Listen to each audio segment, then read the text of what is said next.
భగవంతుడిని ఆరాధించడానికి ఉపయోగించే అత్యంత ప్రాచీనమైన పవిత్రమైన రూపాల్లో శివలింగం ఒకటి. శివ అంటే శుభప్రదమని, లింగం అంటే ఆకారం లేదా చిహ్నమని అర్థం. కాబట్టి శివలింగం అంటే శుభప్రదమైన, ఆది అంతం లేని పరమాత్మకు ఒక సాకారమైన రూపం. పార్థివలింగం అంటే మట్టితో చేసిన శివలింగం. కలియుగంలో భగవంతుడిని ఆరాధించడానికి ఇది సులభమైన, అత్యంత శక్తివంతమైన మార్గంగా శివపురాణం పేర్కొంది. శివలింగం తాత్విక నిర్వచనం. సనాతన ధర్మంలో శివలింగాన్ని నిరాకారమైన, ఆది అంతంలేని పరమాత్మకు ప్రతీకగా భావిస్తారు. శివలింగం అడుగు భాగంలో బ్రహ్మ, మధ్య భాగంలో విష్ణువు, అగ్రభాగంలో శివుడు ఉంటారని పురాణాలు పేర్కొంటున్నాయి. ఈ త్రిమూర్తుల ఏకాకృతి పరమేశ్వరుడి సృష్టి, స్థితి, లయకారక శక్తికి ప్రతీక. శివలింగ ఆరాధన విగ్రహారాధన కంటే ఉత్తమమైనదిగా పరిగణిస్తారు. పార్థివలింగం పురాణ ప్రాముఖ్యత మరియు కథనాలు. పార్థివలింగం అంటే మట్టితో తయారు చేసిన శివలింగం. దీనిని క్షితిజలింగం అని కూడా అంటారు. శివపురాణం ప్రకారం కలియుగంలో ఇది అత్యంత విశేషమైనది.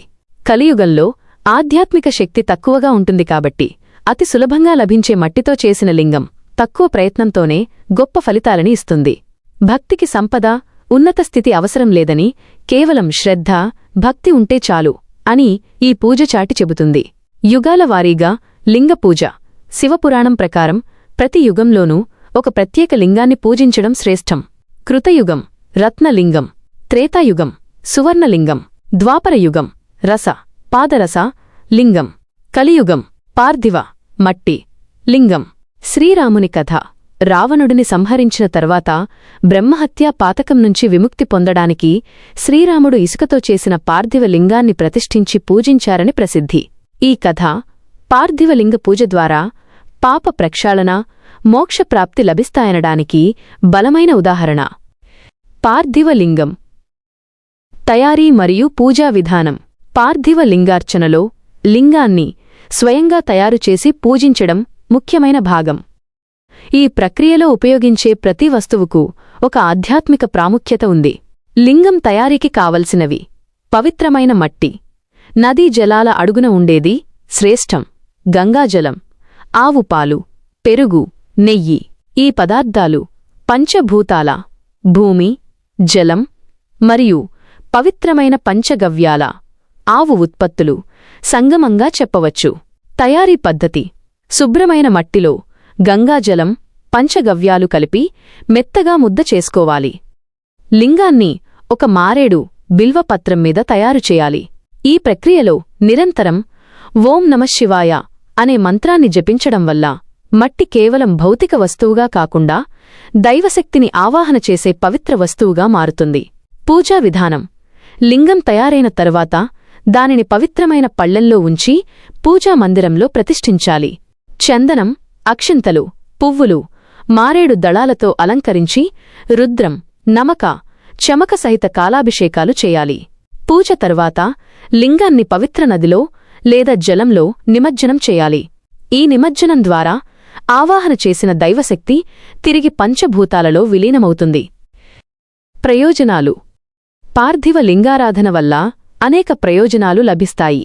శివపురాణం ప్రకారం ఈ పూజ ద్వారా సద్బుద్ధి, ఆరోగ్యం, సంపద, ఆయుర్వృద్ధి లభిస్తాయి. కోరుకున్న కోరికలన్నీ నెరవేరుతాయి.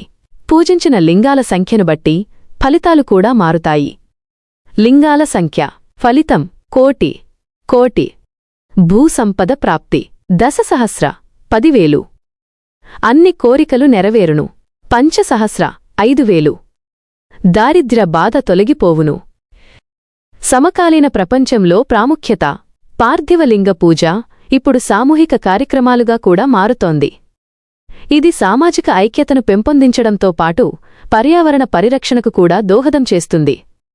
ఈ పూజలో రసాయనాలు లేని మట్టిని మాత్రమే ఉపయోగించడం వల్ల పర్యావరణానికి ఎటువంటి హాని ఉండదు.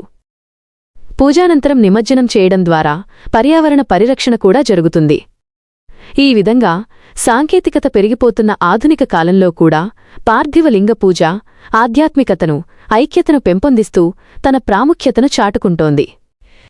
ముగింపు: మొత్తంగా పార్థివలింగం కేవలం మట్టితో చేసిన ఒక ప్రతిమ కాదు.